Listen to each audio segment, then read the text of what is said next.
পাঁচটি শুভ যোগে শ্রাবণের প্রথম সোমবার শক্তিশালী। সঠিক নিয়ম মেনে জল ঢালুন শিবলিঙ্গে, না হলেই রুষ্ট হবেন মহাদেব। শ্রাবণের প্রথম সোমবার পালনের উপকরণ ও নিয়ম। হর হর মহাদেব। বন্ধুরা, হিন্দু ধর্মে শ্রাবণ মাসের বিশেষ মাহাত্ম্য রয়েছে। এবছর 22শে জুলাই শ্রাবণ মাসের প্রথম সোমবার। এই তিথিতে পাঁচটি যোগের অদ্ভুত সংযোগ তৈরি হচ্ছে। এই পাঁচটি যোগ যথাক্রমে প্রীতি যোগ, আয়ুষ্মান যোগ, শশ যোগ, নবপঞ্চম যোগ এবং সর্বার্থ সিদ্ধি যোগ, যার ফলে শ্রাবণ মাসের প্রথম সোমবারের মাহাত্ম্য বহু গুণ বৃদ্ধি পেয়েছে। এই শুভ যোগে শিব ও পার্বতীর পুজো করলে জীবনের সমস্ত কষ্ট দূর হয়, পাশাপাশি গ্রহ নক্ষত্রের অশুভ প্রভাব থেকেও মুক্তি পাওয়া যায়। শিবের আশীর্বাদে জীবনের সুখ ও সমৃদ্ধি লাভ করা যায়। শ্রাবণ মাসের সোমবারগুলোতে সঠিক নিয়ম মেনে জল ঢালুন শিবলিঙ্গে, না হলে রুষ্ট হতে পারেন ভগবান মহাদেব। শিবলিঙ্গে জল ঢালার সময় কখনোই পূর্ব দিকে মুখ করে বসবেন না। পূর্ব দিক মহাদেবের প্রবেশ পথ বলে মনে করা হয়, তাই আপনি যদি পূর্ব দিকে মুখ করে বসেন তাহলে মহাদেবের প্রবেশে বাধা সৃষ্টি হতে পারে। আপনারা সবসময় উত্তর দিকে মুখ করে বসবেন। উত্তর দিক হলো মহাদেবের বাম অংশ, আর এই দিক দেবী পার্বতীর উদ্দেশ্যে নিবেদিত, তাই উত্তর দিকে মুখ করে বসলে শিব ও পার্বতী উভয়েরই আশীর্বাদ আপনারা লাভ করতে পারবেন। তামার কলস থেকে সবসময় শিবলিঙ্গে জল ঢালার চেষ্টা করবেন। কখনো ভুলেও স্টিল বা প্লাস্টিকের বাসনে করে শিবলিঙ্গে জল ঢালবেন না। দাঁড়িয়ে দাঁড়িয়ে ভুলেও শিবলিঙ্গে জল ঢালবেন না। মহাদেবের রুদ্রাভিষেক করার সময় দাঁড়িয়ে থাকা একদমই উচিত নয়। শিবপুরাণে বলা হয়েছে, দাঁড়িয়ে শিবলিঙ্গে জল ঢাললে তা মহাদেবের উদ্দেশ্যে নিবেদিত হয় না, বরং তাতে কোনো ফলই আপনারা পাবেন না। অবশ্যই ডান হাতে পাত্র ধরে শিবলিঙ্গে জল দেবেন, আর এই সময় আপনার বাম হাত ডান হাতকে স্পর্শ করে ধরে থাকবে। আস্তে আস্তে জল ঢালবেন, একসঙ্গে অনেকটা জল ফেলে দেবেন না। জল ঢালার সময় মনে মনে ওম নমঃ শিবায় মন্ত্র জপ করতে থাকবেন।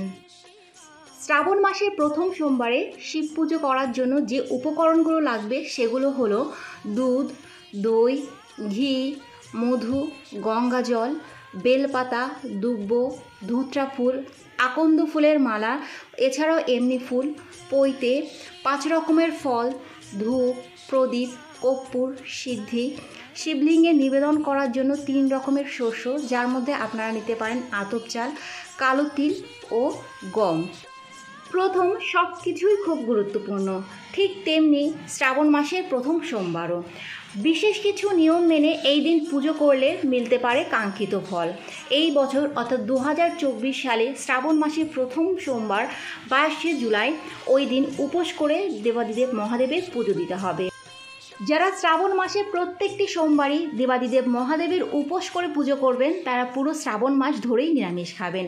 যারা তা করবেন না, শ্রাবণ মাসে প্রথম অথবা শেষ সোমবার পালন করবেন, তারা চেষ্টা করবেন সোমবারের আগের দিন অর্থাৎ রবিবার দিন নিরামিষ খাওয়ার জন্য।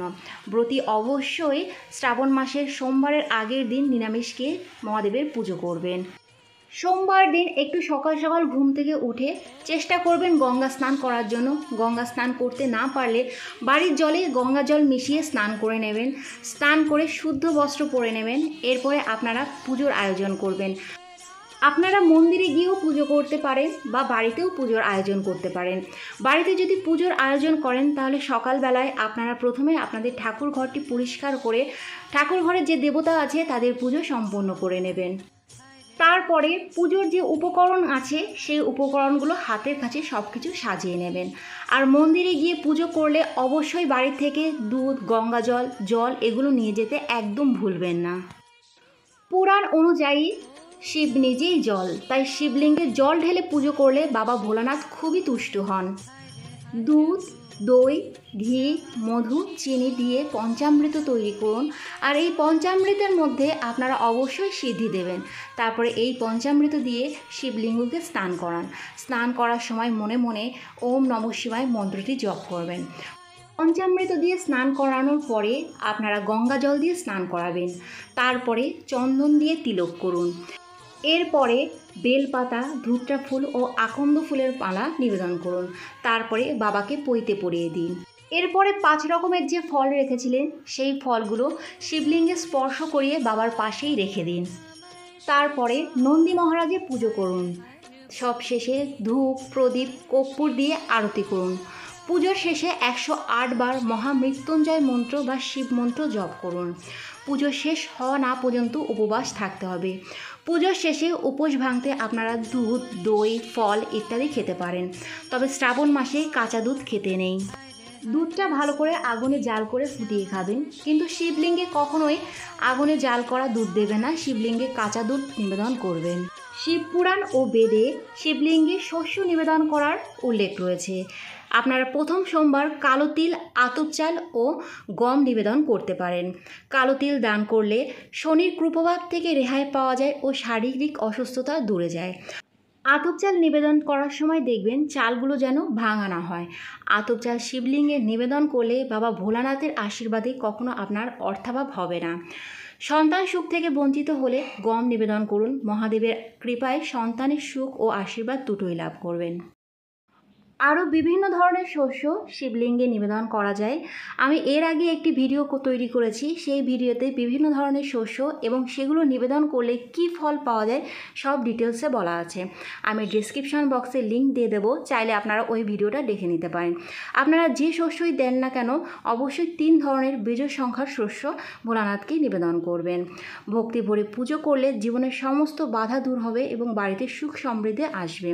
আপনারা সবাই শ্রাবণ মাসের সোমবারের ব্রতগুলো পালন করুন। বাবার কৃপায় আপনাদের জীবনের সমস্ত দুঃখ কষ্ট দূরে যাবে। সবাই খুব ভালো থাকবেন, সুস্থ থাকবেন। নমস্কার।